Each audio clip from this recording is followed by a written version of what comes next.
Warning. The following episode contains subject matter and scenes that some viewers may find upsetting, disturbing, or unnerving. Please note, viewer discretion is advised at all times. Sit back and enjoy. Imagine a society that subjects people to conditions that make them terribly unhappy, then gives them the drugs to take away their unhappiness. Science fiction? It is already happening to some extent in our own society. Instead of removing the conditions that make people depressed, modern society gives them antidepressant drugs. In effect, antidepressants are a means of modifying an individual's internal state in such a way as to enable him to tolerate social conditions that he would otherwise find intolerable. There is nothing wrong with violence in itself. Any particular case, whether violence is good or bad, depends on how it is used and the purpose for which it is used.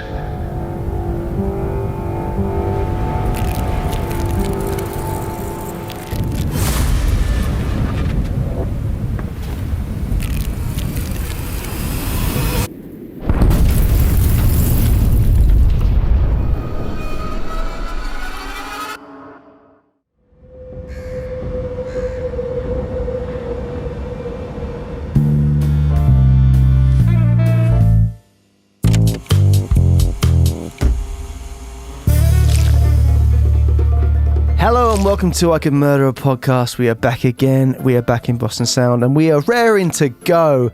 Ben, you're a floating head. I am. You can't see me. Well, I can see your head. Yeah. Because you're wearing camo. For people that are listening rather than watching, Ben is wearing a lovely camo Puma top. Yeah, thank you very much. And for those that are listening instead of watching, how would we describe My thing. your thing? It is a dog that likes war or fireworks. Dog of war. Dog of war. Or dog of fireworks, yeah. With dog tags, probably we can't see them. Oh, it is a dog tag. It's USA. So Terrific stuff. There you go. And in case you haven't gathered by the voices already, the three of us are down with a little case of the flu. There you go. A little under the weather. You know what? We were like, we can't, let this cold win. We can't let down our avid listeners and viewers. We're going to, as this t-shirt says, we're going to be in the trenches for you guys. Dog it out for you. So yeah, if our voices are slightly husky or a bit we apologise. Yeah. But I mean, if I ever listen to anything or watch anything on the TV where someone has got a bit of a cold, it makes me feel more comfortable that I'm healthy and happy and in a warm place more often than not. So you're the one of the people that watch those like ads about cancer and you're like, I feel great. Whereas I'm like, that poor guy. No, it was like there was an episode of Lost where Sawyer had a cold. Oh, fucking And I was like, how's Sawyer got a cold on a tropical island? And I was like, probably the rain. But you're like, I feel good now because I'm watching he's got a cold. He's got a cold and it's not stopped him from, That's not the point you were making just then. No, you were saying you've ploughed through. You feel good when people feel pain.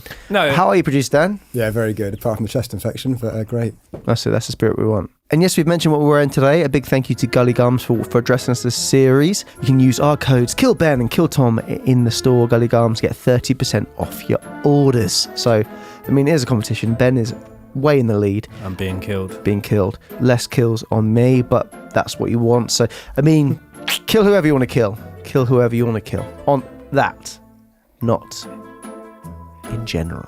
Yeah, absolutely. We hope everyone enjoyed last week's episode, The Waco Siege, which actually at the time of recording has just gone live on YouTube. It has. Is a first. Yeah. It has. How's the bell tower been? All right, lonely. But just doing my job. We do hope everyone enjoyed last week's episode, The Waco Siege. Very interesting case, and we're back with another very interesting case this week. They keep on coming. They do indeed, and I mean, on that note, Tom, the cases have been coming thick and fast, and after this week, we've just got 4 episodes left of Series 6. Yes. Can you believe it? I can't. This has absolutely flown by. Yeah. Hopefully these colds do. But yeah, it has absolutely flown by. Ben, today's case is a big one, like you mentioned. Are you ready? Are you ready to get into it? I enjoyed the research for this one. I was surprised by a few elements of it. I wasn't aware of a few elements of it, but big case. As I said at the start, I think this is going to be our biggest series to date. It's another big one. It's Ted Kaczynski, the Unabomber. Yes, indeed. But Ben, Before we get into that, we want to say a big thank you to this week's sponsor. And yes, a big thank you to our friends over at Dead Happy who have sponsored this week's episode. And Dead Happy, Ben, tell the listeners a little more about what they provide as a service. So guys, as we move into the winter months, there's a lot more bugs and germs about, sneaking up There's on you. the spider that you pissed on in Dan's toilet earlier. It was a big old spider, to be fair. It was already dead. Arachnid.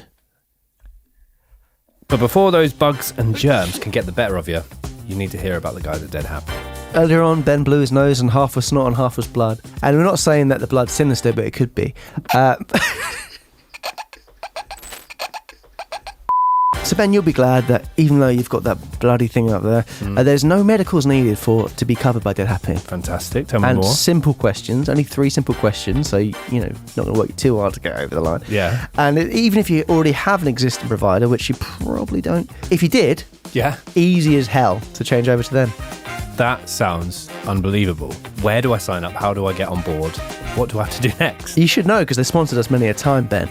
But you go over to their website, deadhappy.com, answer those few simple questions, a little bit of information on there, bish bosh bash, you're covered, your bloody nose is covered. So Tom, obviously, as you can hear, we're all a little bit bunged up in the studio today. The last thing I want to be doing is touching a load of paper and packaging it and sending it off in an envelope, which is topical for today's case. Have you ever posted that? I'm trying to relate it to today's case. Last thing I want to be doing is get some paper, put it out there, put a bow on it and lug it to the postman. Would I be right in thinking that they remove all of that stress and all of that possible contamination? Yes, you dumb prick. Of course they do. Dead Happy. It's simple. You go online, you fill in some details, and bish bosh bash is done. Sign me up. What's the code? The code, Ben, is murder. And what do they get? They get the first 3 months absolutely free. There's a lot of fingers going on right now. Yeah. Anyway, back to the case. And Ben, we did say that there'd be a continuing theme of us doing this lovely quote, and then it seemed to just disappear in your writing. But it's back. It is a quote to set the scene. Bonsey's going to lay a lovely little track underneath you to make it a bit gritty. Thank you, Bonsey. Are you ready to go? My voice will probably make it gritty enough because I sound awful at the moment. Sound the same to me. Sound the same, did you say? Yeah, you don't sound any different. Oh, perfect. Thank you so much. Is that a compliment? Take compliments where you can. So this week, guys, obviously there's the Unabomber Manifesto. Plenty of quotes I could have plucked out of there. Well, I have plucked one out of there, but there were a lot to choose from is what I'm saying. So I'm going to start with a quote from Ted Kaczynski. There is nothing wrong with violence in itself. In any particular case, whether violence is good or bad depends on how it is used and the purpose for which it is used. Power depends ultimately on physical force. By teaching people that violence is wrong, except of course when the system itself uses violence via the police or the military, the system maintains its monopoly on physical force and thus keeps all power in its own hands. So Ben, what does that mean exactly? It's an interesting one to decipher, Tom. Yeah, that's why I asked you. Yeah, so I'm sure the audience will love to hear. I mean, it's interpretation. Yeah, well, that's what it all comes down to. How did you interpret it, Ben? That's well, what I'm asking.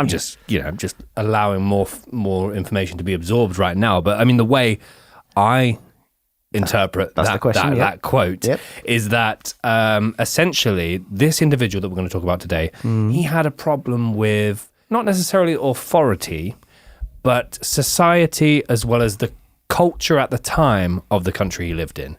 I feel like there could be plenty of Ted Kaczynskis out in the world right now, which doesn't answer your question whatsoever. And I feel my question was what you just read then. And yes. Put down.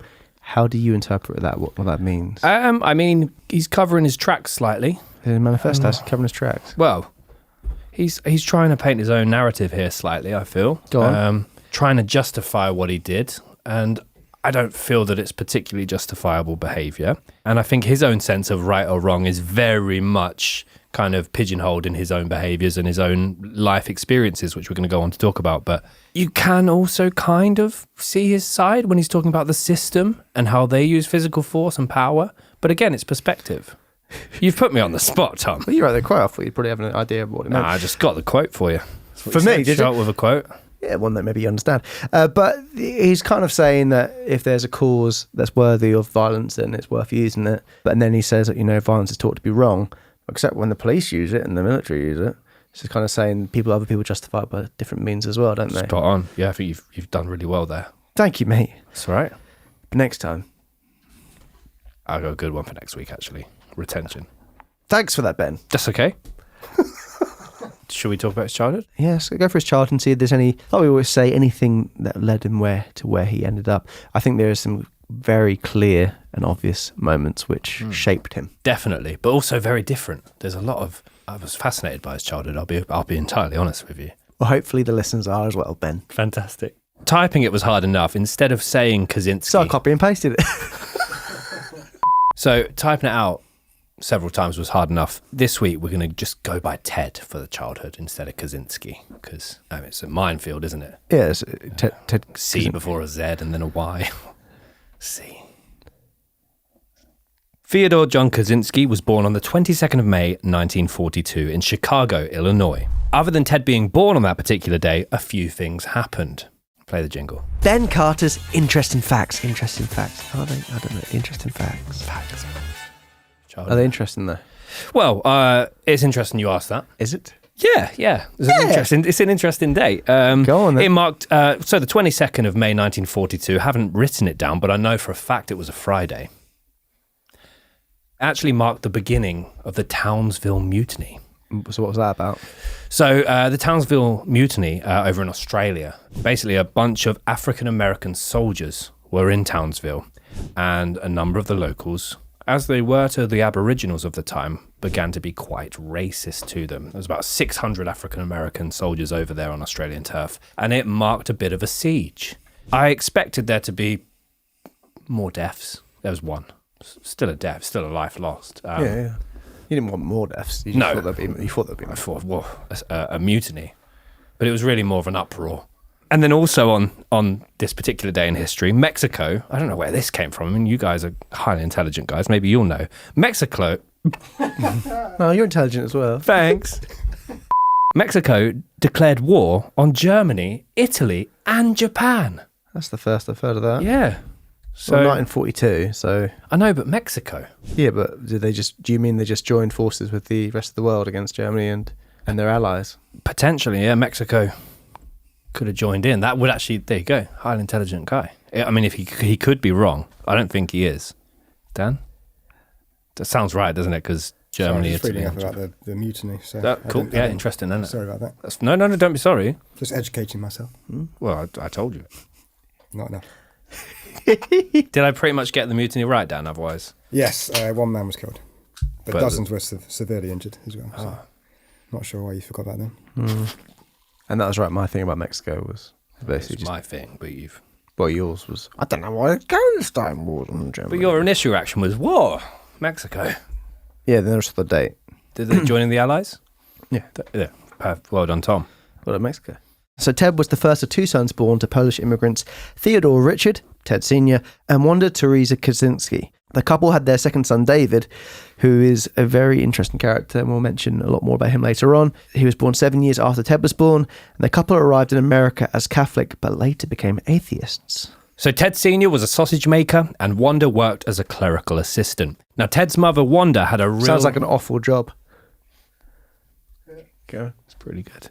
Now, Ted's mother, Wanda, had a real passion for books and learning new things, and this was a passion and a bond that she would go on to share with her son, Ted. Now, although the family lived in very much a working-class neighbourhood when Ted was born, his parents were said to have been extremely frugal, but also extremely intelligent when it came to money. Now, according to Ted, they would save every penny they could earn and invest the money into various loan associations, and they would earn quite a lot of interest on these particular investments. So when Ted was 9 months old, his whole body came up in quite a severe rash, formed by a number of swollen red bumps, which is just what a rash is.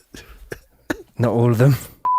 So when Ted was 9 months old, his whole body came up in quite a severe rash, and his parents immediately took him to the hospital, where he was diagnosed with a bad case of hives. And basically, the doctors came in and they said, "I hate to say I told you so." All right. The hospital staff administered various medications to the baby Ted. However, he was said to have experienced an almost immediate severe allergic reaction. And as a result of this, Ted was taken away from his parents and isolated in the hospital whilst doctors tried to understand what the problem was. But just to go back to my hives gag there, they basically said, "I hate to say I told you so. He's got hives." That's how I should have said it. But he's got the hives. So baby Ted was clearly in a great deal of pain, discomfort and confusion, and he was kept in isolation within the hospital for a couple of months.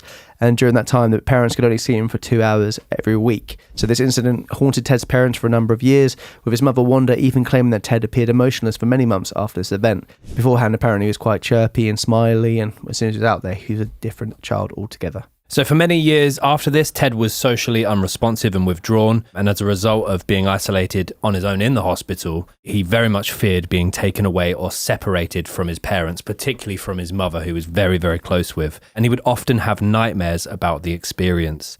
So yeah, not a very nice thing for a 9-month-old to go through. He would later dispute this, though, in his own words later on. He kind of swept this under the rug about it not being having a big effect on him, but his parents were adamant that it did. Yeah, definitely. And this is a big thing that people point to in terms of what would later form him and form his actions. But I don't know. I think there are lots of other things that we're going to talk about that kind of molded him to become what he became. So apparently when Ted was a few years older, when his parents showed him photos of himself isolated in the hospital, he would become highly distressed and would actually physically recoil at the sight of these images. He would basically go on to suggest that it was a similar feeling to what he believed an animal must experience when caged, and he expressed a great deal of sympathy for those animals. So this incident aside, for the most part, Ted had a very happy and healthy childhood. He was introduced to the outdoors by his father from a very early age and would often go on various family outings and camping holidays to local woods and national parks, with regular trips to Starved Rock National Park. Both Ted and David had a fondness for the outdoors and nature, which was generated by the fact that their father, Ted Sr., was extremely passionate about being outside amongst the wildlife. So when Ted turned 6, he attended Sherman Elementary School in Chicago. And though he was known to be somewhat of a loner, Ted was also described as being friendly, polite, and a very bright child who seemed to be healthy and well-adjusted. He also seemed to take to education naturally and displayed signs of being highly intelligent from a very early age. This is a trend that would stick with him for the rest of his childhood and through to his adult years. And interestingly, Ted went on to say that he believed most of the adults in his life, whilst he was a child and teenager, cared more about Ted's brain than Ted's happiness, which is an interesting observation. And actually, yeah. I could yeah, Ted's right. He's right, yeah. Well, I think... Oh, what a brain. His Wanda was very impressed with the fact that he could actually maintain conversations for about quite high-level literature. From that point, they were like, kind of spurring him on very much. So it's kind of like having a sporty child and sporty parents, but they were living through him with his intelligence. So 3 years after Ted's younger brother David was born, the Kaczynski family moved to Evergreen Park, Illinois. This was a far more affluent area compared to the working class neighborhood the family had previously raised Ted in, and there are photos of the family house. Yeah, so the house looks nice. I can confirm that much. It's detached. It's got a nice rounded garden around the property. Front and rear garden, of course, is what I meant. But looks like a nice house. And I said the parents were smart with money and their investments and being frugal. And that seems to have paid off because very nice house. Why do I feel like you've invested money in this house? I've got several shares. I own the bathroom. There's a spider in there. Yeah, fuck off. And as a result, Ted transferred to Evergreen Park Central Junior High School. It was here in 5th grade that Ted completed an IQ test, scoring him at 167, which enabled him to skip 6th grade entirely. So a little note on IQs. I feel like, we talked about IQs before on the pod. Usually lower end. Yeah. Albert Fish. Idiot. Twat.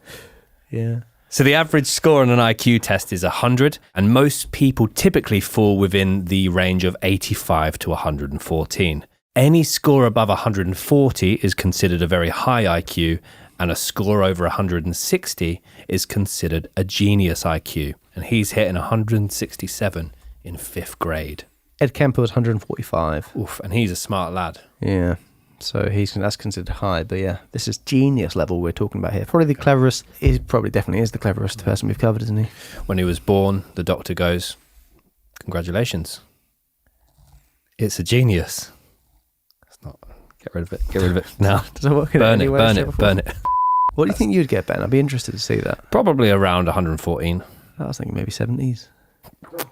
I think people would like to watch me do it. How do you even do a test? Is it online? You put it, we had to find it. That's fucking mean, man. Really? Yeah, I think it'll be good. We'll post your score up on a story. Okay. Yeah? Yeah. You have to post it even if it's bad.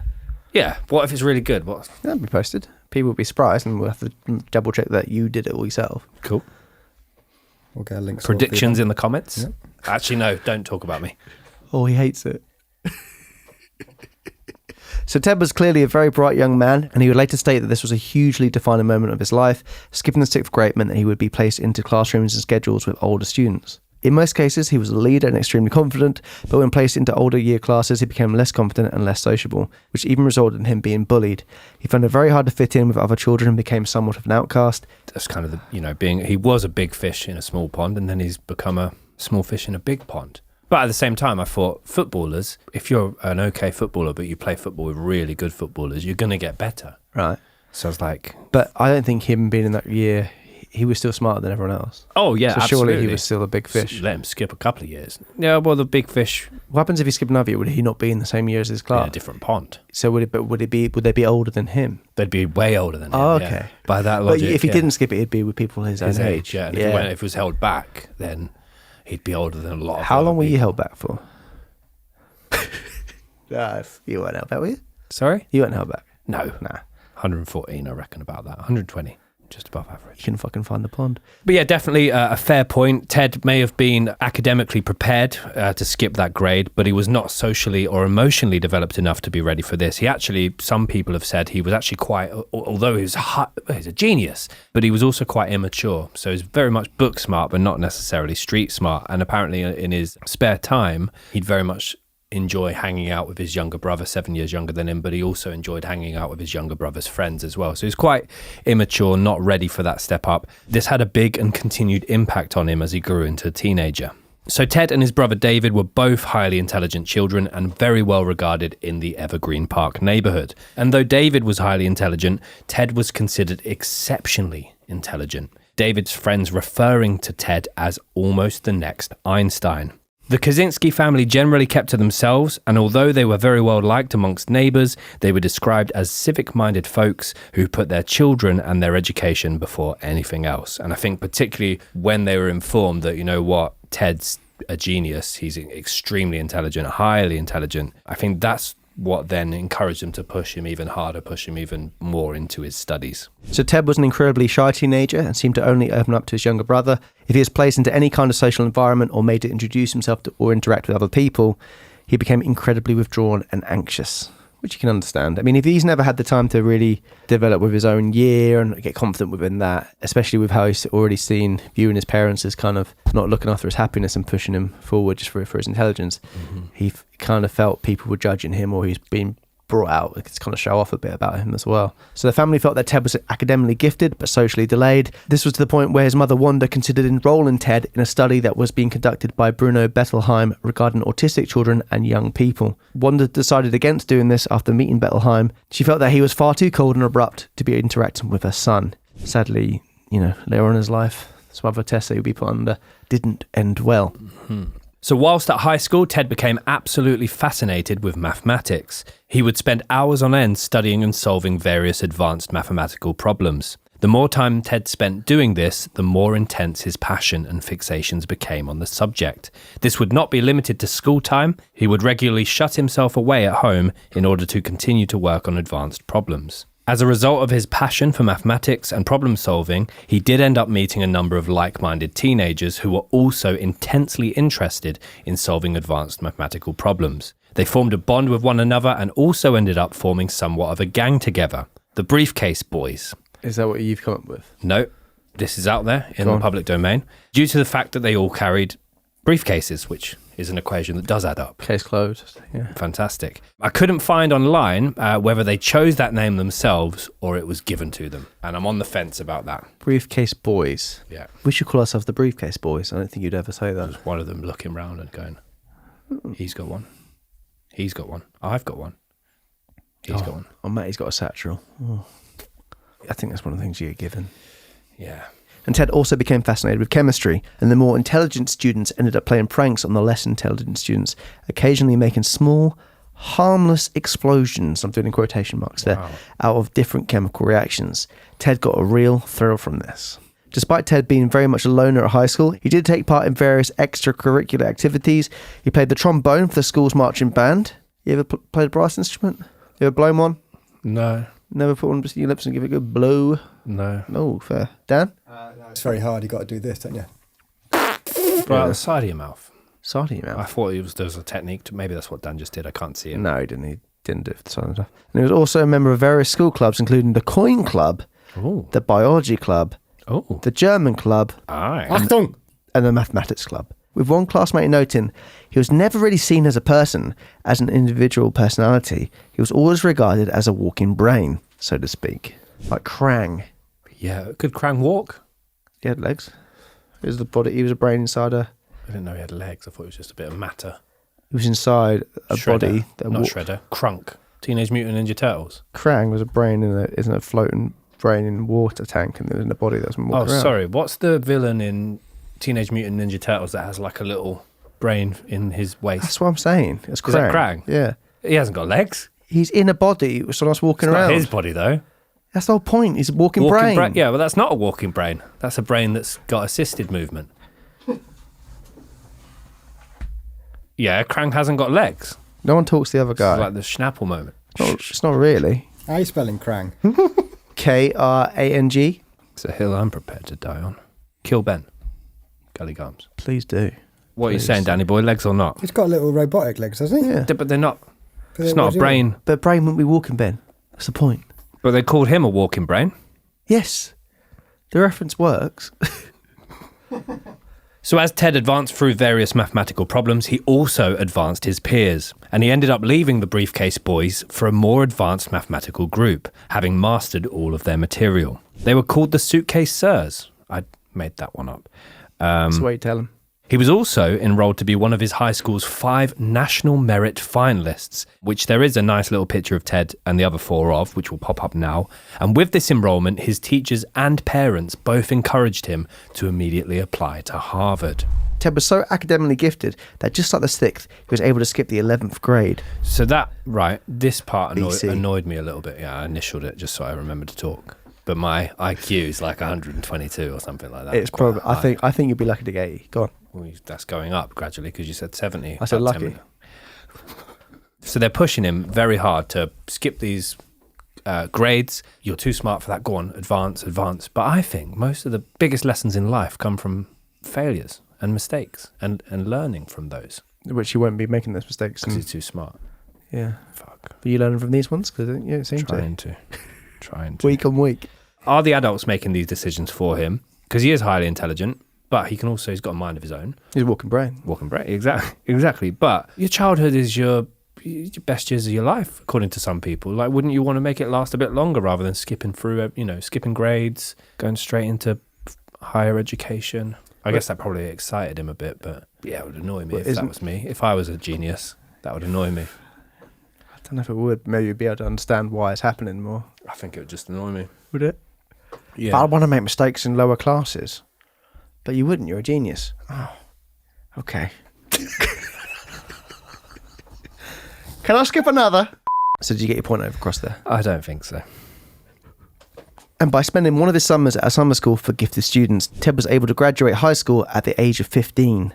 For the UK listeners, typically between 17 and 18 years old when you graduate high school. So that's, he's 15. So he's moving quickly. He is indeed. Better yet, before he'd even turned 16, Ted's application to Harvard was accepted, and he would go on to enter the university on a scholarship the following year. So notable Harvard alumni, basically a ton of different US presidents went there. Not the bad. Loads of them. Rupert Murdoch, Neil deGrasse Tyson, and then there was also Bill Gates and Mark Zuckerberg. They both attended but would later drop out. And whilst many celebrated Ted's success, some felt that he was emotionally unprepared for his journey to Harvard, with one former classmate noting, "They packed him up and sent him to Harvard before he was ready. He didn't even have a driver's license." And I don't know if that was a clever pun about him having a van loaded up and not being able to drive it. I think it was just a metaphor. It wouldn't be clever anyway. I thought it was clever. But yeah, I thought that was a very interesting comment. Harvard do have measures in place to protect young and gifted students for this. So as a result, Ted was given specific accommodation at number 8 Prescott Street, which essentially housed students that were in similar circumstances from all over the country in a more intimate setting. So essentially none of what you would see on the movie The Social Network, feeding chickens to chickens. Ted's reputation for being a gifted and lonesome student continued at Harvard, and he went on to earn a Bachelor of Arts degree in mathematics after spending 4 years at the university. He had a Harvard degree at the age of 20, which is quite a feat. We haven't talked very much about Ted's relationships with females to this point, though he did have an interest in girls. He very rarely dated or socialised with the opposite sex. Whenever he did, he would often spend time talking about his academic achievements rather than his interest or trying to get to know his dates. See? It's like you with the podcast, isn't it? But babe, it's 2 million players. Have you got life insurance? You need it. Don't say that on a date. No. You need it. That was a playful joke. But again, I feel like this with Ted wouldn't have happened if they just let him learn from his mistakes. As well, if his parents are pushing him on and bragging about his brain, you probably think that's the most interesting thing about him. Walking brain, yeah. He would begin to quickly identify flaws in them or reasons to reject them. In his world, he wanted to reject them before they could reject him. So Ted's time at Harvard wasn't as straightforward as we have just made it sound. It did include some very turbulent times. In Ted's second year at the university, he volunteered to participate in one of Henry Murray's studies. Now, Murray was a Harvard psychologist. And previously, before that, he was involved with what was the CIA beforehand. Oh. Interrogation techniques was his thing. Very interesting. Interesting chap, Murray. Bits for Oh, absolutely. The study was described by author Alston Chase as a purposely brutalizing psychological experiment that essentially analysed the influence and effects of the following task. Participants would be told that they were to prepare to debate fellow students on their personal philosophy and beliefs surrounding their aspirations and goals in life. So basically, I want you to tell me about what your hopes and dreams are and what you believe the purpose of life is. The participants must write an essay regarding their beliefs and aspirations. The essays would be completed and given to an anonymous research assistant. The anonymous research assistant would then essentially verbally berate and belittle each participant regarding their goals and beliefs. But basically these attacks wouldn't just serve to go at their statements, their essays. The group would then use electrodes on each of the volunteers in order to measure their reactions and analyse the results. Kind of like the final stage of Apprentice when they're talking to the people with their plan for the business and the guy's like, you're not prepared. And just slagging them off to the face. Kind of like that, but well put. A lot more fierce. The chap who kind of started this research was essentially seeing how people respond with interrogations, people being verbally abused, essentially. That was the idea. Yeah. And Ted was kind of very insistent that he wasn't going to break and that it wouldn't affect him, and to the stage where he went back every week for 3 years to kind of prove himself. But he basically was having his ideology and his way he looked at life completely ripped apart by people he respected, people who were high up, people at Harvard.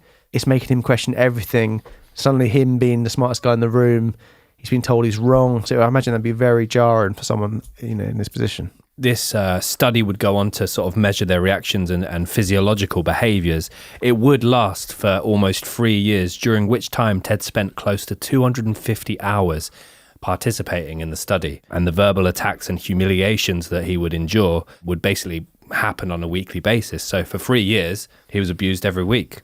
He showed up, brought cans of shandy, Cherryade, tried to do a little bit of talking every now and again, and just the people around him berated him. Yeah, but and eventually he fucking snapped. So Ted himself would claim to resent Murray, the experiment, as well as the research assistants involved as a result of his continued psychological abuse. He also felt that his privacy was consistently being invaded. However, Ted would also claim that he felt that this study had no lasting impact on his life, attitude or mental health, stating, "I'm quite confident that my experiences with Professor Murray had no significant effect on the course of my life."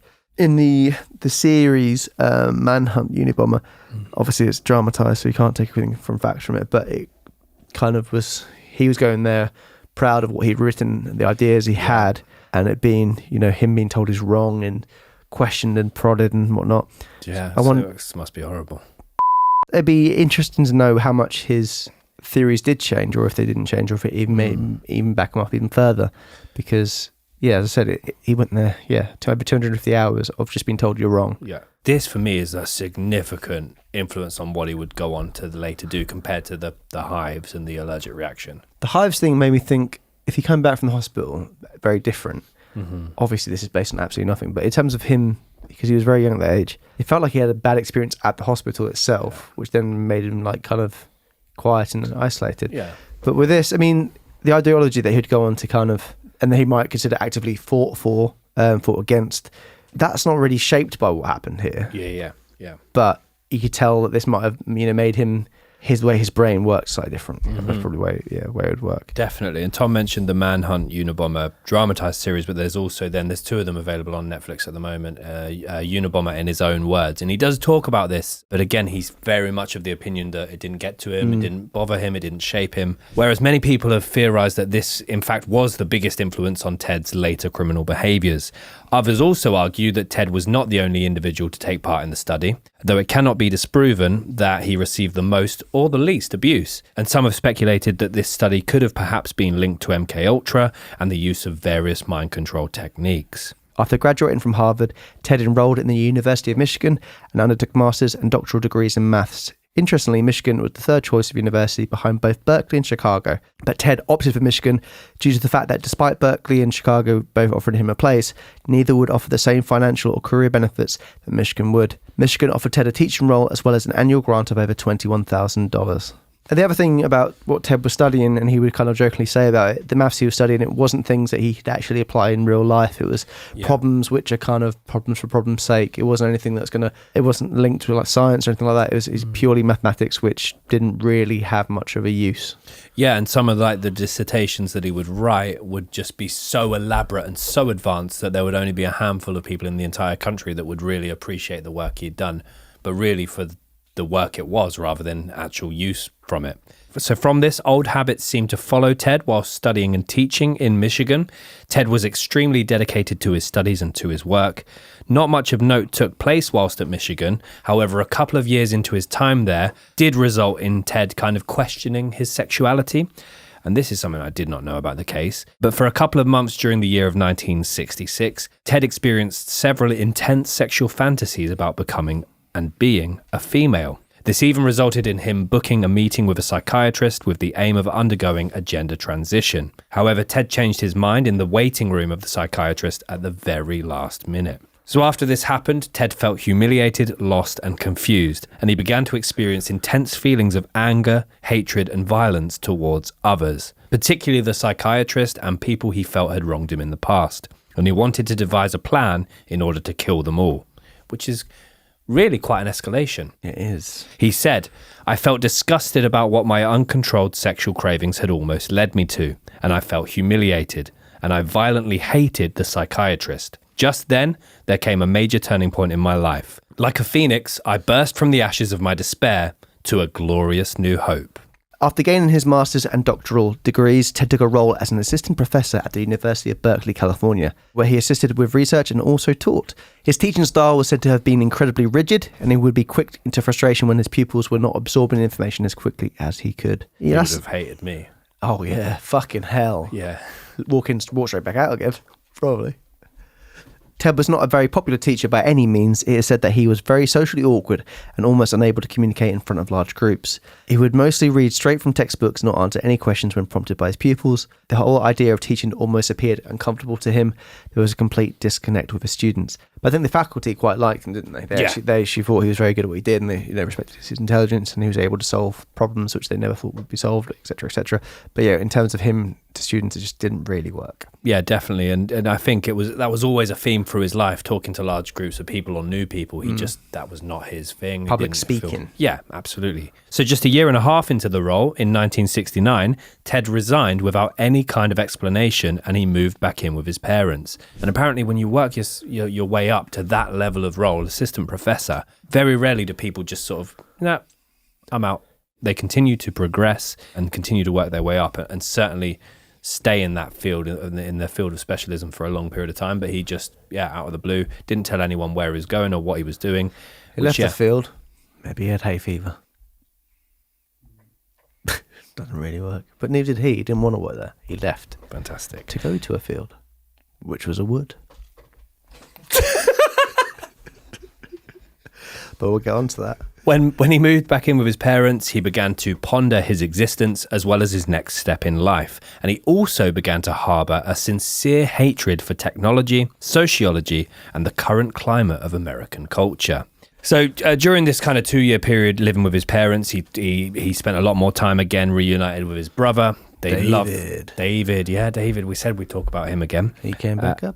And they both love the outdoors. Throughout this period of time, Ted was looking for some vacant land to purchase in the wilderness. He went through various attempts to buy land, but they weren't successful. And eventually, he found a remote area in Lincoln, Montana, where he was able to follow through with his purchase. And together with the help of David, ended up building a small wood cabin. And again, when he got this land and built the cabin on it, no one else was about. So on the move to his cabin in the woods, Ted said, "I wanted physical freedom. I wanted to get away from the cities and civilization. I just wanted to be a hermit. There's no doubt about the actual reason I dropped out of the technological system. It reduces people to gears in a giant machine.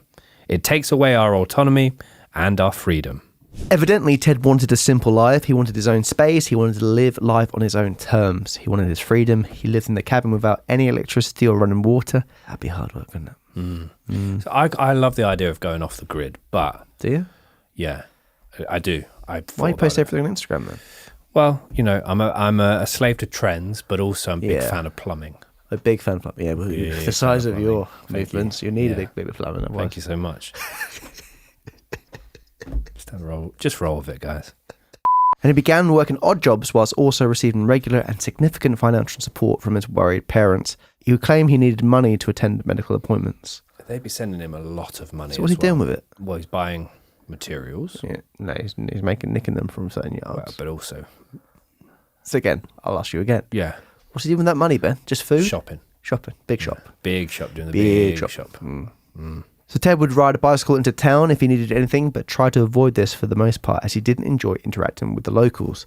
He became more and more concerned that his ability to live a simple life was under threat by tourists holidaying in Montana, as well as people building other cabins around the land. So unfortunately for Ted, I mean, he'd finally got his land, he'd finally got his cabin, but the land he'd purchased, he actually purchased them from a large timber yard who were regularly logging around his cabin.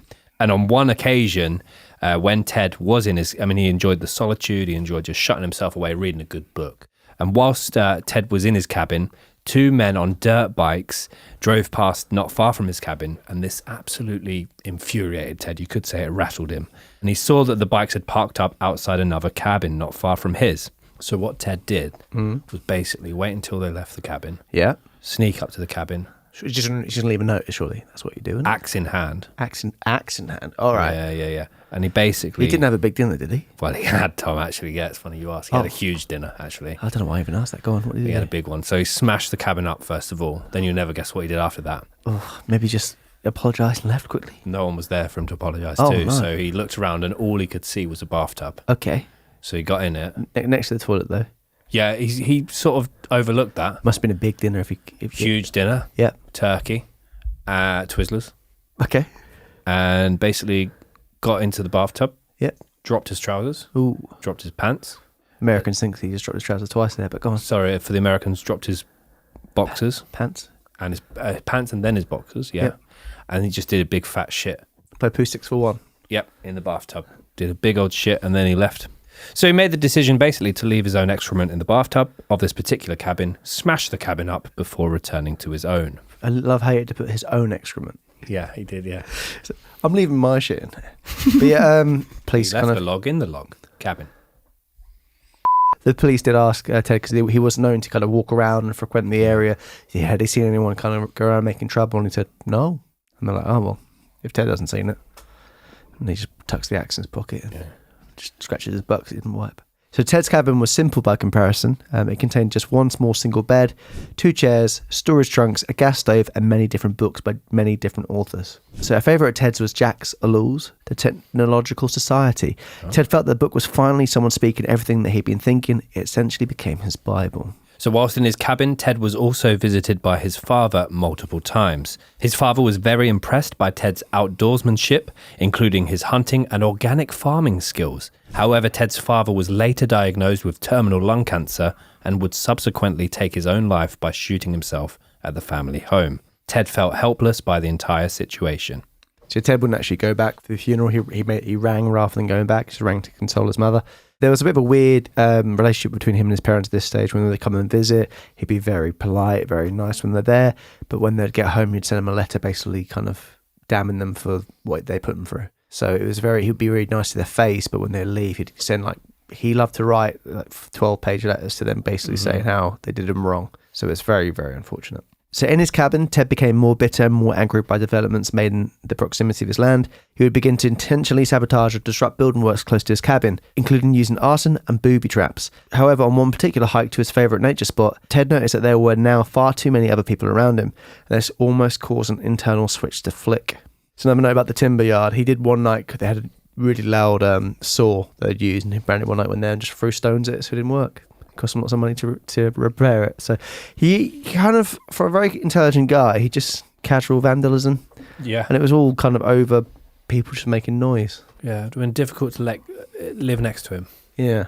So on this particular nature spot and the kind of escalations of his feelings, Ted said, "It's kind of rolling country, not flat. And when you get to the edge of it, you find these ravines that cut very steeply into cliff-like drop-offs, and there was even a waterfall there. It was about a 2-day hike from my cabin. That was the best spot until the summer of 1983.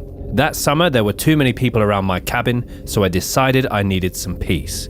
I went back to the plateau, and when I got there, I found that they had put a road right through the middle of it. You just can't imagine how upset I was. It was from that point on that I decided, rather than trying to acquire further wilderness skills, I would work on getting back at the system. Revenge."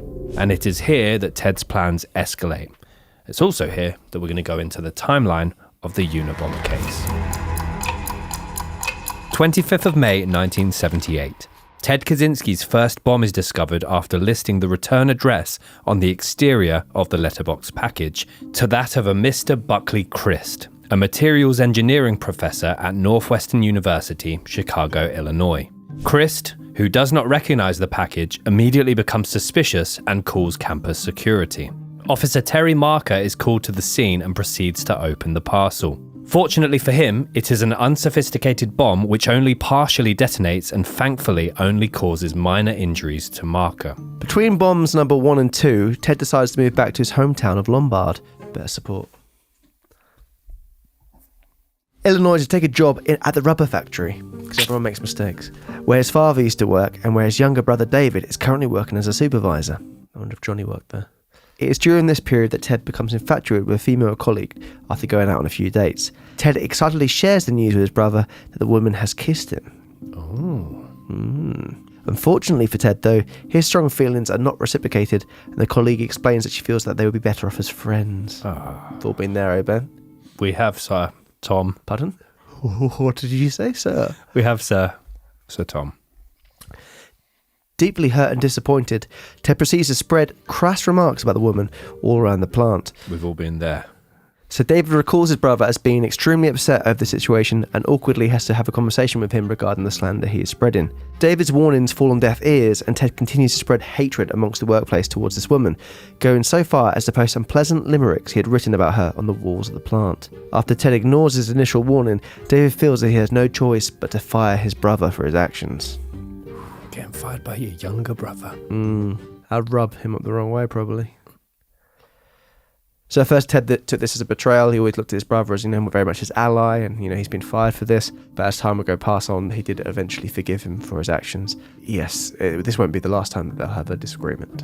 Absolutely. Upon his dismissal, Ted returns to his cabin in Montana and begins plotting his next bomb. 9th of May 1979, just under a year later, Northwestern University is targeted again. This time, a small package that could easily be mistaken for a birthday present is left on a classroom table, where it is stumbled upon by graduate student John Harris. Upon opening, the device is triggered and the bomb explodes, leaving Harris with minor cuts and burns, but thankfully nothing more serious. Later on, FBI agents will discover Ted's secretly coded diaries, of which he will depict the disappointing results of bomb number 2 in the following way. I had hoped that the victim would be blinded or have his hands blown off. He has escalated quite a lot, obviously, throughout this time. He's already shown moments of senseless violence in terms of, vandalism and stuff. But going to the stage where he's wanting to kill people seems, quite the leap. Yeah, and also, this has just been picked up by a grad student, which I assume wasn't his intended target. But there's so much opportunity for innocent people to be killed as a result of his actions, which I feel like he's got kind of tunnel vision for the hierarchy he's targeting. I think he's tarring them all the same brush, really, because I don't think that he had exact targets. As we're about to go into, he did target, airlines as well, so he couldn't have had a specific target there either. So the 15th of November 1979, later the same year, Ted builds his third bomb with the intention of blowing up a domestic airline flight, American Airlines flight number 444. So this device has been designed to explode once the plane reaches the highest point of altitude. However, by a huge stroke of luck, a faulty mechanism fails to detonate the bomb appropriately, and although the package starts to produce smoke, the crew are alerted and are able to make an emergency landing and safely evacuate everyone from on board. As I mentioned with the first couple bombs, they were very basic as bombs go, someone actually opening the thing and not actually having fatal wounds. So he was kind of very, he was putting things like little ends of matches in them and old wires and wooden boxes. It was very kind of basic. But there, he's making a bomb which will detonate by the highest altitude. It's you can see Still he's sophisticated to an extent. He's evolving his tactic. Obviously, it didn't work the way he wanted it to work, but he's quite quickly learning different techniques here. So links are being made amongst the authorities, who now realise they have a serial bomber on their hands. The name Unabomber is created and given to the unknown terrorist, so the name is basically university and airline bomber put together for Unabomber. 10th of June 1980. That's my case anniversary. Explosive. No, that's not 1980. I wasn't even born then. How old were you then? 10th of June 1980. Kaczynski's next bomb is sent directly to the Lake Forest home of United Airlines president Percy Wood, who opens the delivered package and is left needing intensive care after the bomb explodes, causing severe injuries to his hands and face. Ted's bombs are becoming more sophisticated, and this particular bomb has been created by placing the device inside a hollowed-out book called Ice Brothers by the author Sloan Wilson. The 8th of October 1981, a brown paper package is discovered in a hallway at the University of Utah, Salt Lake City. The parcel is discovered by a maintenance worker who, aware of the recent goings-on, alerts security and ensures the campus be evacuated. The bomb is safely defused, and thankfully no one is injured in this case. The 5th of May 1982, Kaczynski's sixth bomb... Shish bomb. Fucking hell, please. Sorry. Shish bomb, shish bomb. You're my shish bomb. 5th of May 1982. Kaczynski's sixth bomb is sent to Patrick Fisher, the head of the computer science department at Vanderbilt University, Tennessee. Fisher's assistant, Janet Smith, opens the package in Fisher's absence, and the letter bomb detonates upon doing so, leaving her with serious shrapnel-related injuries and burns to her hands. July 2nd, 1982, bomb number 7 is sent, targeting the University of California, Berkeley. The package is discovered in the staff room by engineering professor Diogenes Ankalekos, who innocently opens it. The pipe bomb contained within the parcel explodes, and Diogenes is severely injured, with all the skin on his fingers being burnt off. After bomb number 7, the Unabomber mysteriously disappears for the next 3 years. The authorities and general public begin to forget the reign of terror that's been inflicted on them for the last 4 years, and day-to-day life appears to get back to normal. However, Unabomber has other ideas and decides to reappear on the spring of 1985. They also, during this time, didn't know, if he'd been arrested. It's like when other people who have been committing lots of crimes, they stop for a certain period of time. The BTK killer, Zodiac. They think, maybe he's been arrested, maybe he's died. So they kind of, maybe this is all over. But sadly, this was not the case. May the 15th, 1985. Once again, the University of California, Berkeley finds itself at the center of the Unabomber's campaign. Engineering student John Hauser discovers a small white box in one of the campus classrooms. Curious, he opens the package, and such is the force of the explosion that 4 of his fingers are completely blown off his right hand. He had been wearing a ring on one of those fingers, and when it hit the classroom wall, the impact of the blast left a significant imprint of the ring in the wall, which is just unbelievable to think of. Hauser is disabled for life and even loses the sight in one eye as a result of the bomb. It should be noted that Ted's devices are becoming increasingly complex and experimental. He also enjoys leaving clues within the homemade bombs, specifically etching the initials FC into many of his works. FC is short for Freedom Club, a supposed organization who Kaczynski claims to be a part of, when in reality he is the only member. He states that the ultimate objective of the group is the destruction of modern industrial society in every part of the world. The remainder of 1985 sees bombs 9, 10, and 11 target the Boeing Airline Company, the University of Michigan, and also claiming the first life. Thankfully, bomb 9 is defused and no one at the Boeing Airline Company is harmed. Bomb number 10, however, inflicts serious harm upon James McConnell, a professor of psychology, and his assistants Niklaus Suino, when they open the letter bomb together. Devastatingly, in the car park of a Sacramento computer store, on December 11th, 1985, Unabomber's 11th device takes the life of 38-year-old store owner Hugh Scruton, who spots a brown paper bag that has been dumped by a rubbish bin near the entrance to his office. The bag explodes as Scruton unknowingly picks it up and it kills him instantly. The nail bomb is Unabomber's most deadly to date, but unfortunately, it won't be the last. We've mentioned his coded diaries earlier on, and in relation to this particular event, Kaczynski expresses pleasure because he has managed to increase the power of his bombs. He also demonstrates delight over the fact he has killed someone humanely, in his own words, and is sure that the victim probably never felt a thing.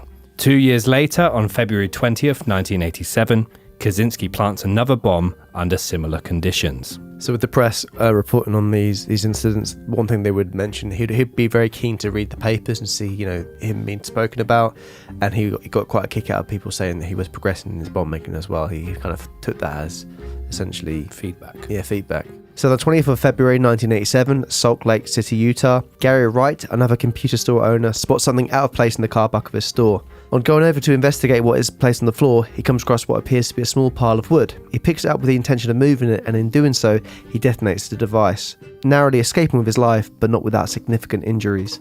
Bomb number 12 is a turning point in the Unabomber case, as it's the first time the suspect is actually seen. So he's been very careful all this time not to be seen. He'd also, he was known in the area where the cabin was to be seen quite dirty, long hair, uncut beard. But what he would do is he would shave himself, make him clean, not look out of place, travel to these different places and place these bombs and not be kind of stick out. And come back home again, avoid anyone. So he would eventually grow his beard and hair again, get dirty again. So people just assume they haven't seen him for weeks. Yeah. So he could never really account for where he'd been or his movement had been. He was very forensically aware as well. So no DNA left on any of the devices, no fingerprints. Wasn't using the same materials twice. Yeah. It was very, obviously he's highly intelligent, genius. So with the bombs he was making as well, he had around the area he was, there's scrap yards as well. He'd take lots of wires from there and different items from there, which would be all from different cars and different machinery. So they couldn't really trace where these things were coming from. So a computer store worker mentions how she witnessed a moustache man wearing a grey hoodie and aviator sunglasses crouching down in the store's parking lot. The task force immediately sets to work to produce a composite sketch, which goes on to become one of the most famous police sketches of all time, and an image synonymous with the Unabomber 17-year bombing spree. So it's the one that I'm sure everyone's seen before. It's the one that Phil took some inspiration for the intro as well. Shout out to Phil. It's also, we'll go on to kind of discuss a bit more in detail, it's a bit of a cult image. Pop art. Yeah, in terms of people kind of flying the flag for kind of some of the things that Ted stood for. So the media is whipped up to a frenzy and the sketch is shown on screens and in print throughout the States. The Unabomber is officially the most wanted man in America right now. See, this search was quite staggering. It went on, it cost over $50 million, the FBI, to do this search, and it's the biggest manhunt to date. So clearly slightly spooked that he'd been spotted and the image broadcast to the world, Kaczynski lies low for the next 6 years and even starts reducing his contact with his family members. His regular letters to his brother David decrease, and when David writes to Ted in 1989, informing him that he has found love with Linda, his future wife, and is looking forward to building life together with her, he is shocked by the hostility that Ted demonstrates towards him in his response. A 20-page letter accusing him of lacking the integrity to lead a pure life. He did like to write lots and lots, didn't he? Yeah. You think he'd be like, oh fuck, Ted has written another letter. So Ted becomes increasingly withdrawn over the next couple of years, even sending an aggressive letter to his mother in 1991, which accuses her of being insensitive and cruel during his upbringing. He even blames her for his lack of social skills, even going so far to write, "Because the harm you did me can never be undone." In 1993, after 6 years away from the spotlight, Ted Kaczynski reappears, this time with a vengeance. So this is bomb number 13, and bomb number 13 is sent to the California home of geneticist Charles Epstein on the 22nd of June 1993. The letter bomb results in Epstein losing his fingers and bursting his eardrums. In the same week, on the 24th of June, bomb number 14 is also sent through the post. This time it finds David Galernter, a computer science professor at Yale University, who loses his fingers, his eyesight, and his hearing on the right side of his body upon opening the package in the computer science lab of the university. Around the same time as the June attacks, Kaczynski mails a letter to the New York Times claiming responsibility for the most recent bombings. The letter is handed over to the FBI, who conclude that it is from the Unabomber. However, they are unable to deduce any further information from the letter, such as the type of paper, the typewriter ink used, or the postal stamp. They do, however, come across a note that has been imprinted on the surface of the paper. Call Nathan R. Wednesday, 7 p.m. Has the Unabomber finally made a mistake? Basically, like, you know, we used to have pages of a school book, Ben, and you're drawing something or you're writing something, the next pages are imprinted on. They believe that he had written something on top of the paper, therefore leaving a mistake there. Or is he fucking with them because he has done things before? He would personally put some hairs and things, stuff like that, just trying to throw people off the scent. So the hunt for Nathan R. gets underway, but not surprisingly, there are hundreds, if not thousands, of Nathan R's scattered across North America.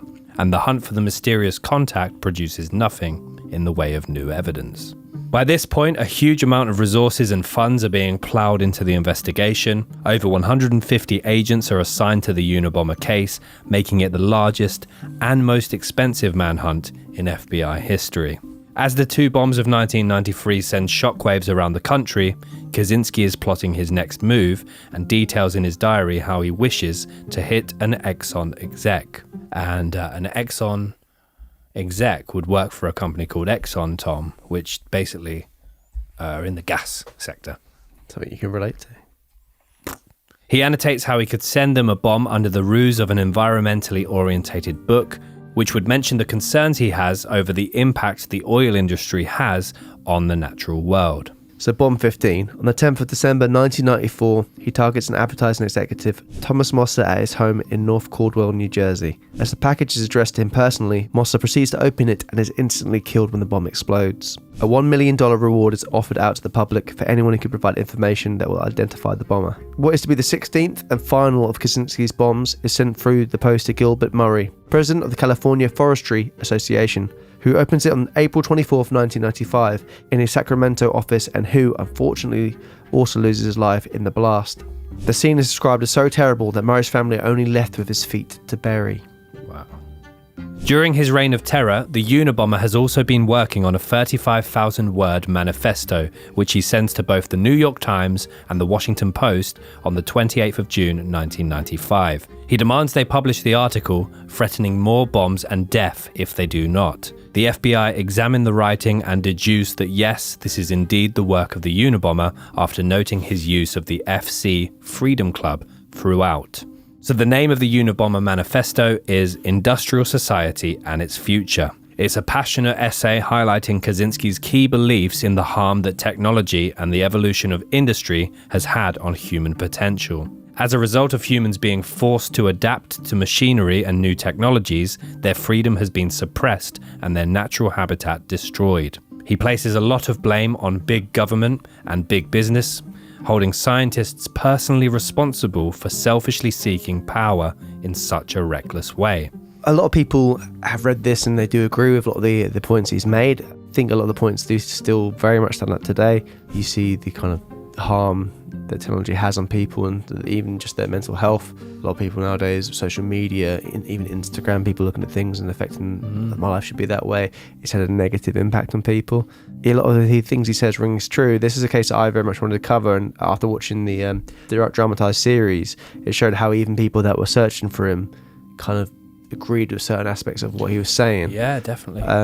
There's bits I'll go into in the aftermath as well about correlating people to nowadays. Yeah, it's a very interesting. I think a lot of people would agree that technology has had an adverse effect and it's not all been positive, and it has prevented the human potential as well. But some people would argue that is human potential and it is progression. So yeah, as Tom mentioned, he does make some very good points which don't actually sound like the ramblings of a madman. Many of the points that Kaczynski makes are still highly relevant today. So one of the points he says is the continued development of technology will worsen the situation.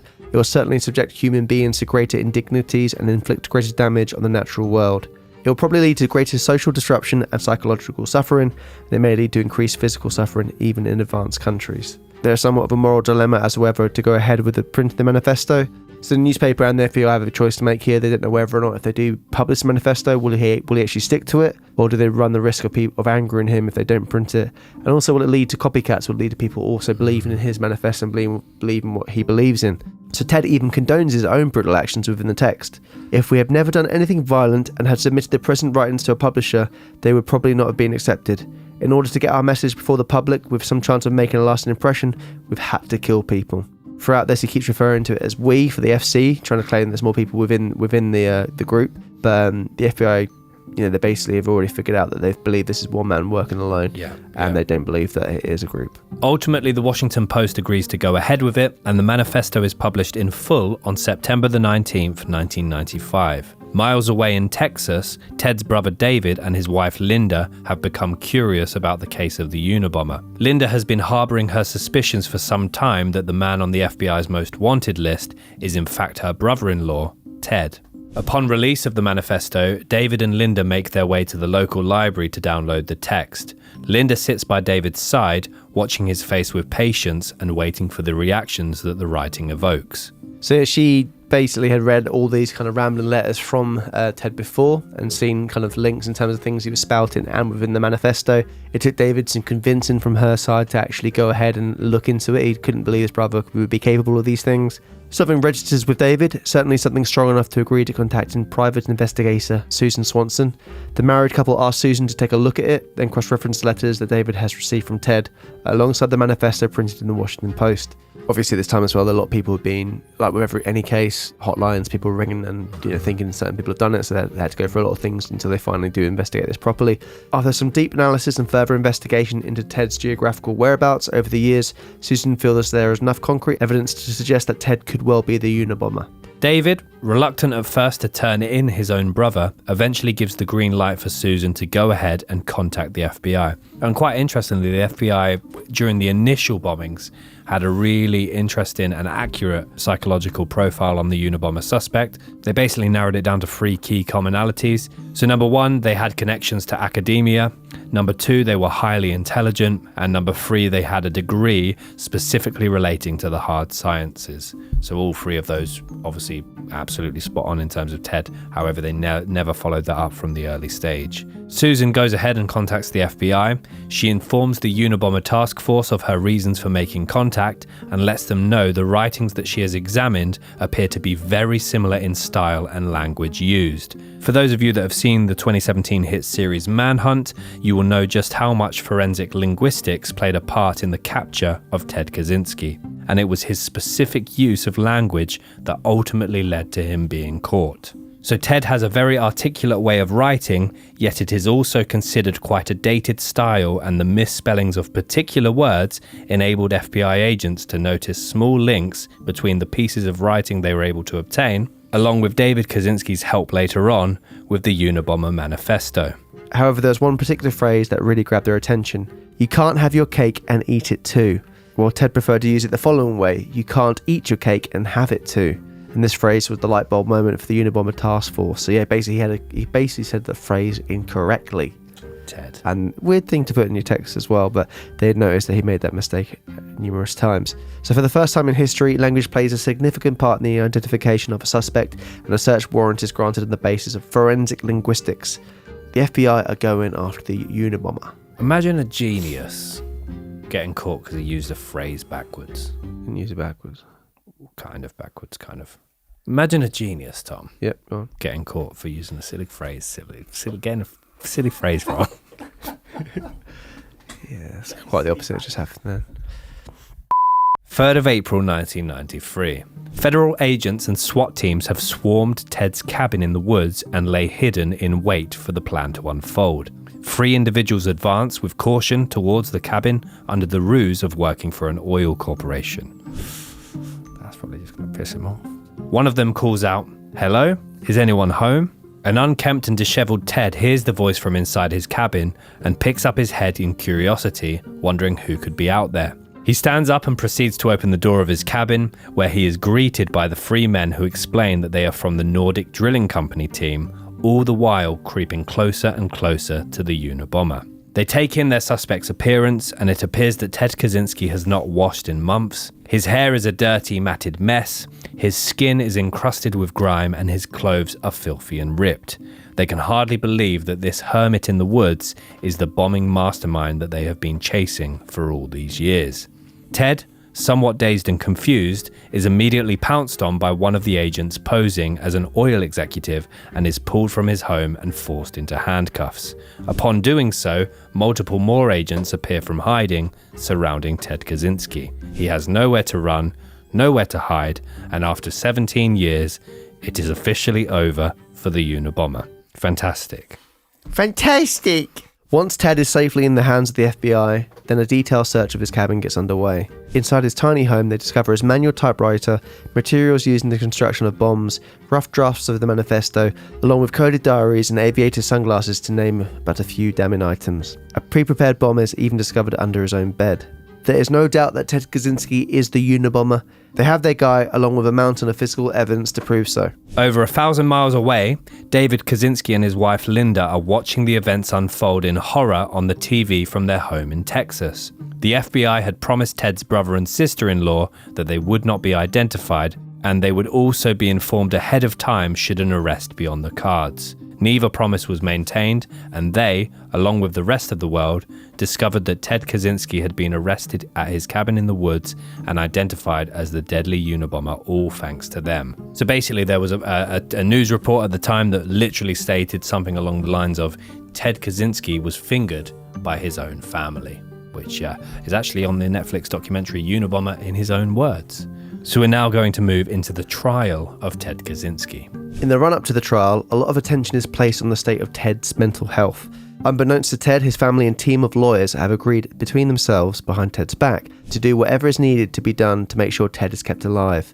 Ultimately submitting a request that he had been tried on the basis of insanity, of which Ted is vehemently against. Basically, Ted doesn't want this to happen because he doesn't want his manifesto to be linked with the insanity plea, essentially, and basically undermine everything that he had written. So the defense team plans to focus heavily on the traumatic psychological experiments he was subjected to in his teenage years at Harvard, and they wish to suggest that the result of these tests are the reason for his psyche later in life. Ted, however, considers himself to be of perfectly sane mind and rebuffs any claims that the Harvard experiments have had a detrimental effect on his mental health. One of his ultimate fears, as Tom kind of alluded to, is that should the word insanity be attached to his name, then all of his ideals and theories will be dismissed as the ramblings of a madman. You would have thought if he'd considered that much, he would have tidied up his beard and made the cabin a bit more presentable.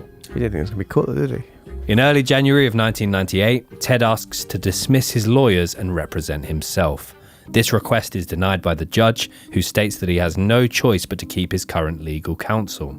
As a result, Kaczynski attempts suicide later that night in a desperate bid to maintain control over his situation. However, he fails to succeed in his plan, and the motions continue in preparation for the trial. In consideration of his suicide attempt, Ted is subjected to approximately 20 hours of psychological assessment by psychologist Sally Johnson, who ultimately rules him as fit to stand trial, yet concludes that he suffers from paranoid schizophrenia. On January 21st, 1998, despite the psychiatric diagnosis, Ted is proclaimed as competent to stand trial upon these grounds. The prosecution team pushed for the death penalty.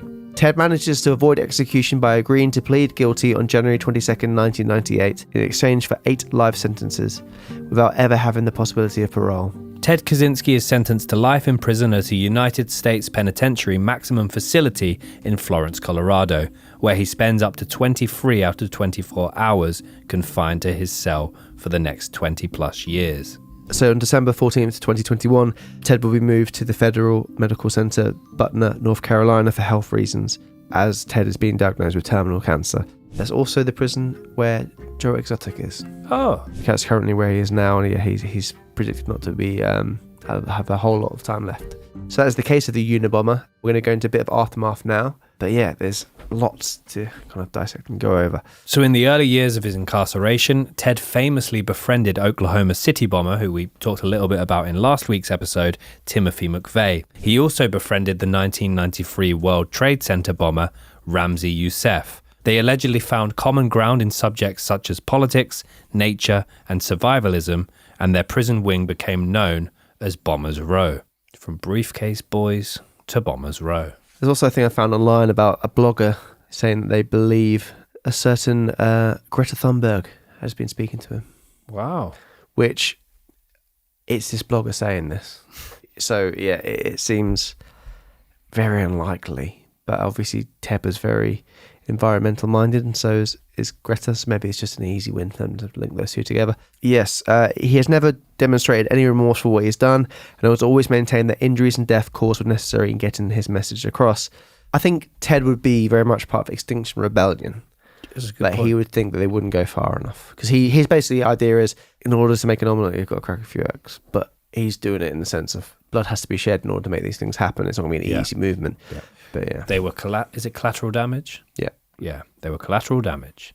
Ted has obtained quite the following from environmental activism groups such as Earth First, who find the preachings of his famous manifesto strongly aligned with their own beliefs.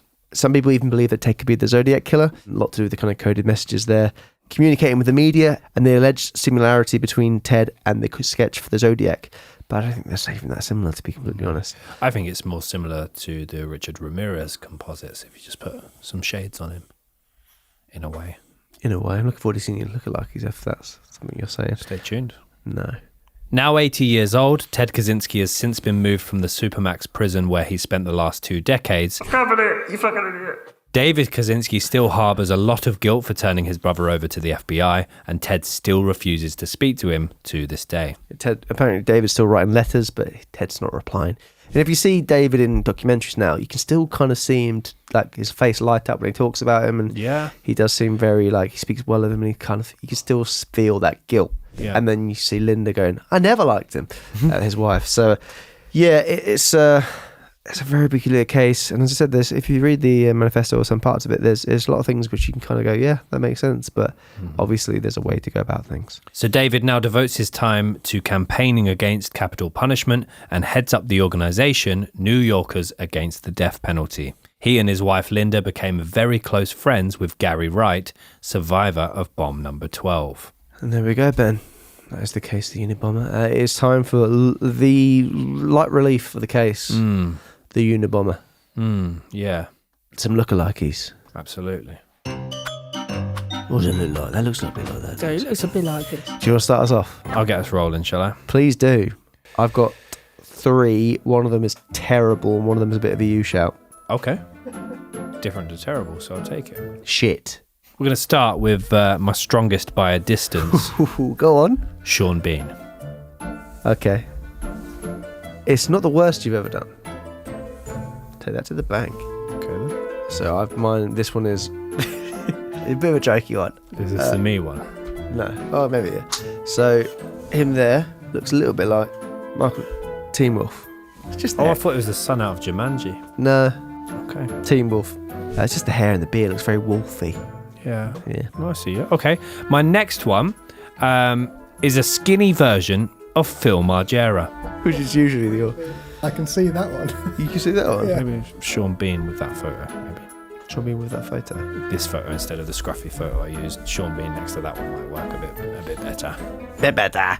I've just thought of one now, which I'm just going to check whilst, live on the podcast. Do you want me to do another one then? I guess I do. An artist I bloody love called Wayne White does word paintings and I love them. Not your worst, but... Okay. Yeah. So I originally went for a young Ted. Looks a bit like Jonathan Woodgate.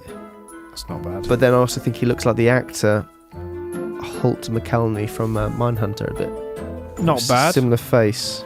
Yeah, not bad. Well, we'll keep the theme of young Ted, and I have used this actor before. I think I used him for the Donald Nielsen case, but I'm going for young Ted. Looks like a young Michael Shannon from Boardwalk Empire. Chin is massively different, and this is the more you one. Okay. I don't think it's out of this world to say that Stephen Anthony Lawrence, also known as Beans from Even Stevens, when he grows up, couldn't be the brother of Ted, David. Similar eyes. They have got similar eyes. Beans, but if you search him now, he looks Very different now, Beans. He doesn't do anything like that. But that's a bit of a rogue one for the lookalikes, as they always tend to be. But let us know if we've missed any. I'm sure we have. Yeah, I'm sure there'll be some good ones this week. Yeah, there's one that I think I'm missing, but I just can't. He's got that face, hasn't he? He has. Yeah. He bloody well has, Ben, and that is the case of the Unabomber. I hope we have done it justice. There's so much to unpack. That it's a 35,000 manifesto, Ben. It is a 35,000 manifesto. Yeah, so there's lots to go on there, and lots of different documentaries and different dramatized series, which is definitely worth watching. So highly recommend. Absolutely, absolutely. Well, we have another big case coming next week. We're back to Blighty. Well, isn't it a big case? But yeah, thank you ever so much to everybody that's either listened or watched this episode, or viewed, or heard this episode, because we are an audio and visual podcast. If you just can't wait until next week, which is a big episode and we're back in the UK, just wait. Then why not consider supporting us like many other amazing people do over on Patreon. We've got, at the time of recording, 80 odd exclusive episodes on there. We do requests, some cool cases over there, and you can find us, and then they're also audio and video over there. And you can find us at patreon.com/couldmurderapod. We also have social media. Go on, Ben, you got this. Go on. Okay, well, we've got Twitter at couldmurderapod. We've got Instagram at couldmurderapod. Yeah. TikTok at icouldmurderapod. Facebook, just search I Could Murder a Podcast. By the time you get I Could Murder in, we'll be there, and you will just hear the community popping off. Bubbling away. And And if you have a spare minute, why not give us a rating on wherever you listen to us on? It very much helps us out and spreads the word. And we always appreciate people spreading the word. Yeah, tell your friends, tell your family, tell your colleagues, tell your neighbours about us. All about us. Yes, Ben. We've also got a store. Okay, yeah. We've got some stock still left. Mugs, hats, stickers, badges. Yeah, they're on there. Got the candles, store, posters, they show it all small, medium and large jumpers and shirts. T-shirts, jumpers and tees. We have sold a few candles recently because it's getting colder. It's getting a bit darker now. Great fragrance for Halloween. It smells exactly like a horrible movie. It smells exactly like Halloween should smell, but it's not pumpkin. Yeah, really good smell. And look, blood red. Yeah. Lovely stuff. Bloody like lovely. your scab. I reckon by the series. You've been picking it again. No. Yes, you have. No, I haven't. That's healed. That screams picked. All right, well, audio people, come and have a look on the visual, because God, guys, if you want to see something, come for literally looking at a dirty scab. It's not dirty. That's a clean heel. 4 episodes left of the series, boys and girls. What a weak finish to an episode. I know, we need to get something. All right, guys, apologies that we've been a bit poorly this week. Hopefully it hasn't impacted our energy or our voices too much. But we'll be back next week and we'll be full of beans, like bloody beans from Even Stevens, you could say. You could say that. You could, and I have. Wow. Anyway, guys, like we always say. We say this all the time. Keep doing what you are doing. Well, unless you're not comfortable. Go on. Unless you're not comfortable about skipping a year, do it at your own pace. Learn life, learn from your mistakes, learn along the way. It's a journey, and we're all on the same one. Just approaching it at different strides. Some are a few strides ahead. Some are fucking far behind, I guess. Yeah, some anyway, are. Guys, all best to you, Pip. See you later. Oh, Ben. Change. Never. Don't have to. We're all at different strides. We're all at different Neil deGrasse Tyson. deGrasse. Oh no, what have I done? Neil deGrasse Tyson. Oh, thank God for that. deGrasse. I read it as Italian.